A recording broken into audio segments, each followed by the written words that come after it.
Nick, I've got you here because I want to talk to someone about Batman. The Batman? VR Batman. I've been playing PlayStation. I've played a lot. I've become the VR man, and I don't know how that happened, Nick. To be completely honest with you, You just like having your eyes in a sort of pair of screens, don't you? You like I having thought you. something in front of your eyeballs that you can look at. I thought you were going somewhere else. I don't know. I think I just like escaping reality into a virtual one. And Batman Arkham VR. Do you think it's fair to say is one of the most anticipated PlayStation VR games? I think it's something that people have been looking forward to. I mean, everyone likes Rocksteady's output, and Yeah. with good reason. I mean, the Arkham games are really, really good. Now, I played Arkham VR at EGX, and it was Okay. the Be the Batman demo, where Albert comes and talks to you. What did you think of it? Before I go into So what I so did. I would say I've spoken to someone who also played the same demo, because I was intrigued as to having finished it, and we'll get into this. But having finished it, I was intrigued as to what they had actually shown people at these demos. I believe there were two sections. One is you're Bruce, and you're talking to Alfred, and he gives you a key, and you have to find someone to put the key, and then you go down in the Batcave. Is that correct? That's the one I played. I wasn't able to use the other one, unfortunately. Okay. Oh, interesting. Because the other one is like right after that, from what I understand, Right. where you are putting the cowl on and testing out your gear. Oh no, that's what this one did. I mean, what we did at EGX is that Alpha gives you a key, you put it in the piano, it takes you down, Yep. and you put all the stuff on. And I mean, I found it a little bit of a silly little play area where you can do little funny things. Yeah, that's fair. I mean, Batman Arkham VR. I'm gonna just call it Arkham VR because it just feels weird saying that. Is actually one of my favourite PlayStation VR titles, and I say that because it's one of the few at the time of recording. The embargo hasn't lifted, so there are a lot of games I still haven't fully tested out. But at the time of recording, it's the only PlayStation VR game that is actually kind of close to room scale VR.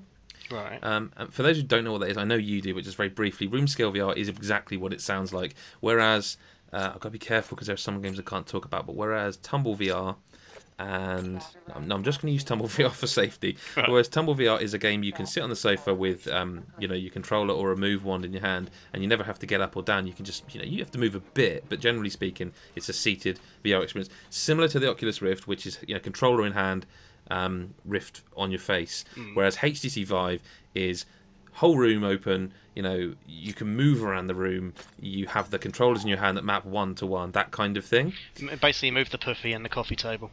Absolutely. So this is the only game I had to. I was like, I don't know if I can actually play this in my office because when no, I should say it says you can play it seated.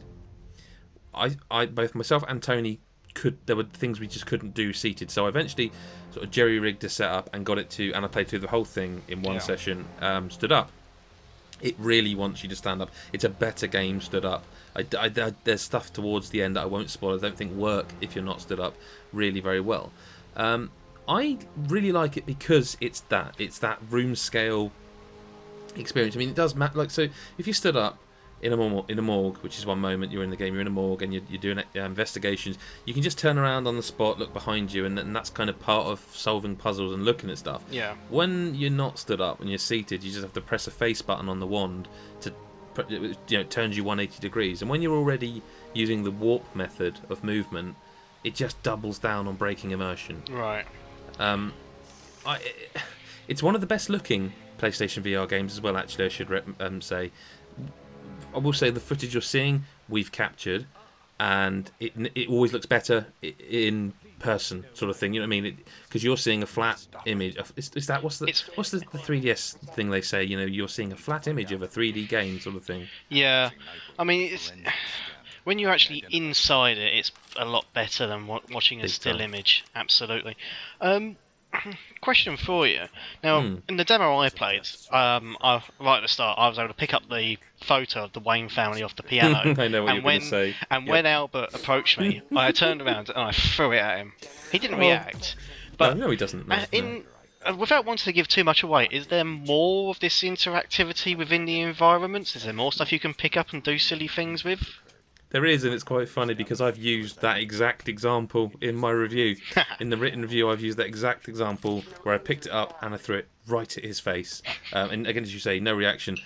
The interesting thing is as well is once if you look away and look at other stuff, it reappears. Yeah, that happened to me as well. So I was You turning back noticed to the that piano and the too. photos there, and I thought to myself, Yep. that should be on the floor. It shouldn't be there. Basically, it can be anywhere else, but it shouldn't be there. I don't think it makes the experience worse. I think it actually No. heightens it by giving it a sort of element of silliness. It does in other games, like there's a VR Worlds game called The Heist or the London Heist, where and there's a video of Tony and myself playing this where it's quite weird because he picks up the phone he's handed and he intrinsically he puts it in his pocket because that's what you do with the phone. Yeah. And then the phone reappears back on the desk because you haven't got a pocket.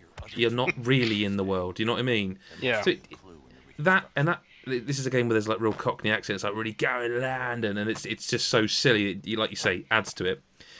I think it's okay in Batman at that point.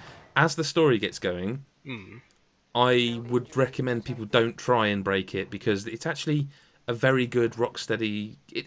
It's not very long, I will say. It's like, I mean, I've heard people saying, 3 hours, 4 hours long. I don't know what you're playing, but it took me, I would say, less than 90 minutes. But It's only £15, isn't it? When it comes out. And the thing is with VR, I mean, you're sitting there with a thing on your head, screen's like an inch away from your eyeballs. It's not really the sort of thing you're supposed to sit down and play for 5-6 hours. What I think they should have done, and I think they probably haven't done, because it's a new thing, is they probably should have called it Batman Arkham VR episodes.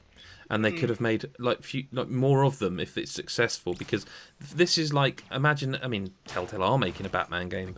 It's 2 episodes deep, but imagine this as an episode in Arkham VR, and it's fine. And £15 isn't really that much, because what they do when you finish it is there's Riddler trophies that aren't there first time, but if you go back into each of the scenes, there are 3 or 4 Riddler trophies in each area that are really quite difficult, some of them. So you've got to start turning around a bit more often, trying to find these little bits and pieces. Absolutely, and there are a lot of trophies that I certainly didn't pick up on the first time through.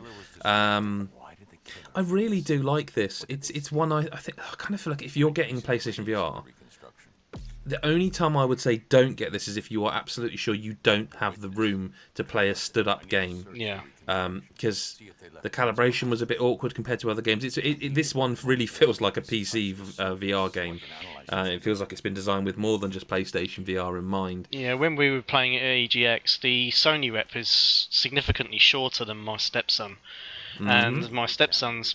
It was calibrated to the rep's height, so my stepson's putting it on, and everything that he was doing wasn't going quite right because he was so much taller, and as a result, the view wasn't quite right either. So when he looked down, you couldn't see anything downwards. You couldn't see the utility belt or anything down there that he was supposed to be using. There's one thing that VR games should never ever do is have a mirror in them, because when you first see yourself in the mirror and you're like, oh, that's cool, look, it's my character, and then you see your hands just bugging out, going upside down all over the place where they shouldn't. Like, never put mirrors in games. That's not a spoiler, but you'll notice it. Yeah. But look, that's Batman Arkham VR. There's a full review on GodisaGeek.com. I really do like it. I think it's one of the... Quickly before I do finish, actually, worth mentioning, you are going to like it more if you like Batman. I like Batman. I love the Arkham series of games. Therefore, I was kind of predisposed to like this more.